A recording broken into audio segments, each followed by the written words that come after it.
সংবাদ প্রবাহ বার্তা সদা সত্যতা ও নিরপেক্ষতার সাথে চলে।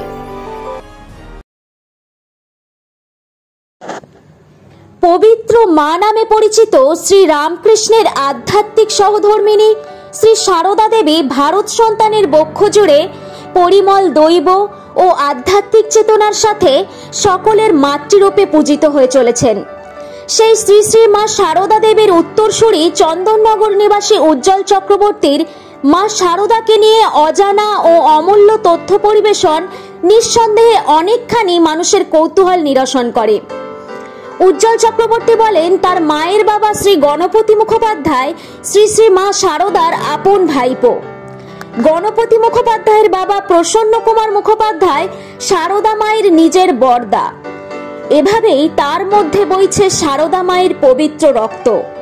কামারপুকুর রামকৃষ্ণ মিশনের আধ্যাত্মিক পরিমণ্ডল ও সাধু সন্তদের সান্নিধ্যে উজ্জ্বল চক্রবর্তী জানান, তার হোস্টেল জীবন অতিবাহিত হয় ও সেখান থেকেই মাধ্যমিক পাশ করেন তিনি। এছাড়াও তিনি সিংহবাহিনী মন্দির সম্পর্কে জানান, এটি জাগ্রত দুর্গা মন্দির। প্রতি বছর দুর্গাপুজো ও পালা অনুযায়ী পূজা পার্বণ হয় এখানে। কথিত আছে, শ্রী শ্রী মার এক চরম অসুখে ওই মন্দিরের মাটি খেয়ে সুস্থ হয়েছিলেন মা। দেশ দেশান্তর থেকে বহু মানুষ সারদা মায়ের মাতৃমন্দিরে এলে সিংহবাহিনী মন্দিরেও দর্শন করেন।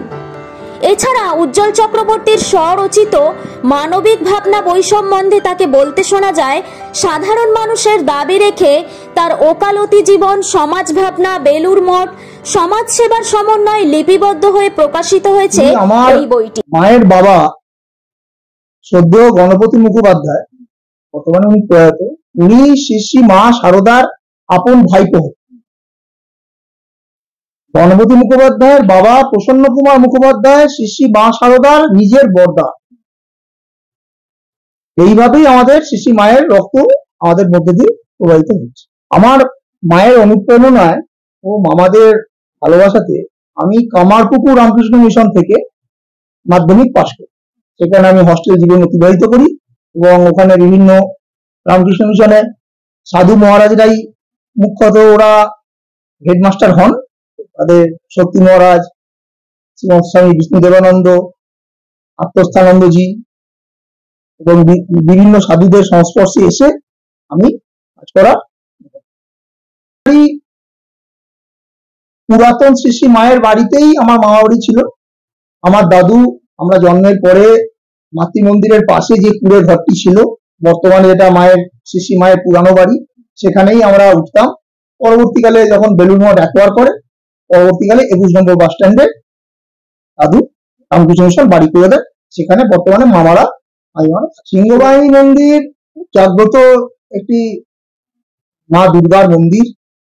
প্রত্যেক বছর ওখানে দুর্গাপুজো অনুষ্ঠিত হয় এবং পালা অনুযায়ী পূজা পার্বণ হয়। কথিত আছে, শ্রী শ্রী মা যখন খুব অসুস্থ হয়ে পড়েছিলেন আমাশয়ে, তখন ওই সিংহবাহিনী মন্দিরের মাটি খেয়ে ভোক্তা দিয়ে মা সুস্থ হয়। তো মা খুব ওখানে জাগ্রত। দেশ দেশান্তর থেকে বহু মানুষ মাতৃমন্দিরে এলেই সিংহবাহিনী মন্দির দর্শন করে। অ্যাকচুয়ালি আমার দাদুর জন্ম ভিটে তো শ্রী শ্রী মায়ের পুরাতন বাড়ি।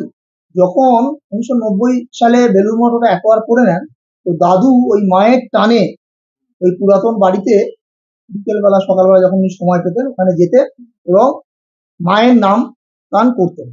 তো বহু ভক্ত যারা আসতেন তারা দাদুকে ওখানে পেতেন।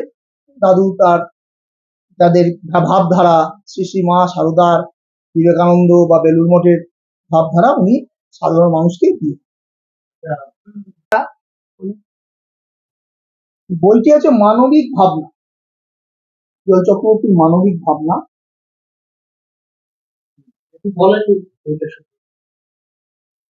বহু মানুষ, সাধারণ মানুষের দাবি রেখে এই বইটি টাইপ অফ অটোবায়োগ্রাফিও বলতে পারে। এটা আমাদের প্রথম প্রকাশ হয়। এখানে আমার জীবনের নানান ঘটনা, আমার ওকালতি জীবন, সমাজসেবা, শিক্ষা, বেলুর মঠ, সাধারণ মানুষের প্রতি কাজকর্ম, উত্থান পতন সমস্ত আকারে লিপিবদ্ধ হয়ে তোমাকে আমি কাছ থেকে যখন প্রথম দেখতে পাই, আমার দাদুর হাত ধরে, গণপতি মুখোপাধ্যায়ের হাত ধরে বেলুর মঠ যাতায়াত। তখন বেলুর মঠের প্রেসিডেন্ট মহারাজ ছিলেন শ্রীমৎ স্বামী গহনানন্দজি। গহনানন্দজি কাছ থেকে পেয়েছিলাম এবং বেলুড় মঠে থাকার সুযোগ পেয়েছিলাম। এবং আমার দাদু গণপতি মুখোপাধ্যায় এবং ভূতপূর্ব প্রেসিডেন্ট মহারাজ শ্রীমৎ স্বামী আত্মস্থানন্দ সত্যপুষ্ট মহারাজ একই গুরুর শিষ্য ছিলেন, সতীর্থ ছিলেন, শ্রীমৎ স্বামী বিরজানন্দজির শিষ্য। এইভাবেই দাদুকে কেন্দ্র করে বেলুড় মঠের সাথে আমার যোগাযোগ, ওখানে থাকা, ওখানে আমার দীক্ষা গ্রহণ, পরবর্তীকালে বেলুড় মঠকে নিয়ে প্রতভাবে বেঁচে গেছে।